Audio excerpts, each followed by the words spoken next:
think they need to be cared for.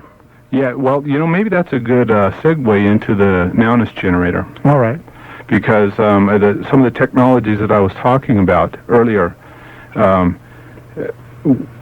as we know, a lot of the suffering in this life, and this ties into some of the New Age teachings, a lot of suffering in life and a lot of the problems that people are having day to day is desire and attachment to desire.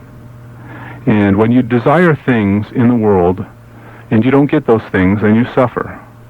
And if you're attached to your past or you're attached to your future, then you're basically in a state of anxiety.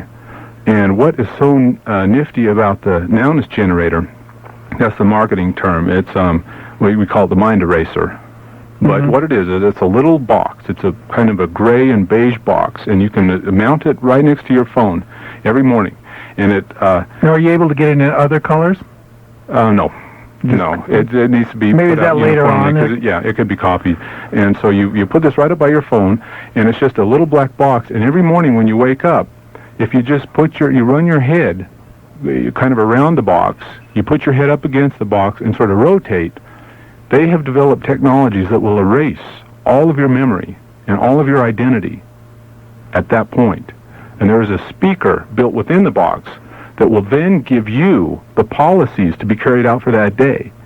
So we're talking about mass enlightenment, mass nirvana for the people on a daily basis. You're going to have a mass population of people who are thoughtless, which is something that the yogis and the mystics have been trying to attain by sleeping on beds of nails, meditating, doing all sorts of things. This is something we can achieve through technology. I think gone a major way that way, and isn't the vice president, wasn't he the first one to use this technology? Now, don't make light of this. This is a very serious matter. I think Timothy Leary touched on some of this before. We're talking about creating reality from scratch. Virtual reality. Virtual reality. You wake up with a blank mind, and when the policies come down from on high, we can get mass cooperation.